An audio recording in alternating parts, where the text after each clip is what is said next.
Morning! So, magde-deliver tayo ngayon for the first time using Deliveroo, yung app na ginagamit namin dito pag order ng food and ng mga grocery items. Yung bike ko naka-fold pa. Yan. Helmet, yung front bag natin, and yung Deliveroo bag na insulated pa.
Ready na tayo.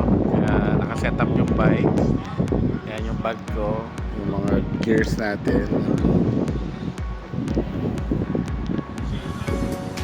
So first time natin tong gagawin, mag-online. Online. Tingnan nga natin, change area, saan ang maganda. Okay yung area ko. Yan. Then go online.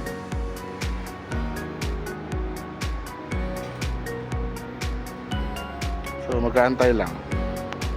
Karoon tayo na isang order. Diyan lang sa tapat, tatawid tayo. Hintay tayo ng stoplight. Click natin arrive. And nakulit na natin. Papunta na tayo dun sa na-pick up natin. So yung food item lang, mga itlog, milk, ganyan. So sa grocery yun sa Co-op. So dito tayo sa Meadows dumaan kasi flat.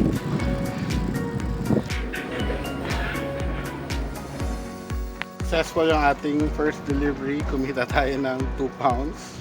So naglo-load pa eh, pero natapos na yung delivery. So natapos natin yung unang delivery. Yan yung first delivery natin. Malapit lang, mga 5 minutes lang. So meron na tayong 2.90 earnings. So one order completed.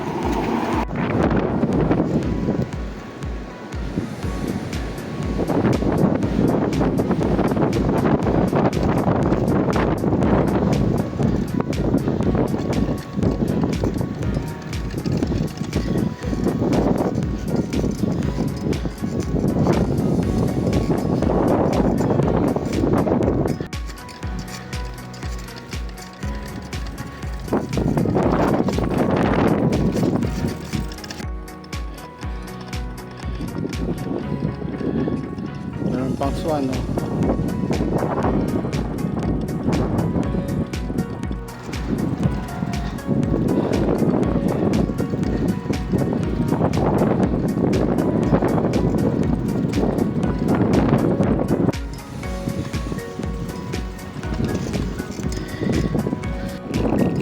Nakadalawang delivery ako.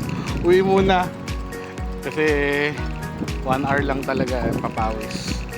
Baka malayo yung pangalawa kong delivery. Ganun pala yun pag malayo yung pag malaki yung bayad kasi nasa 5 pounds eh. Yung una mga 2 pounds and something lang. So pag malayo yung malaki yung bayad, malayo yung padyakan. Mga 5 kilometers, 5 to 6 kilometers. Mamadali tayo kasi maatraso yung pagkain ng order. So ngayon pauwi tayo, nag-offline na tayo kasi sa bahay naman tayo magtatrabaho.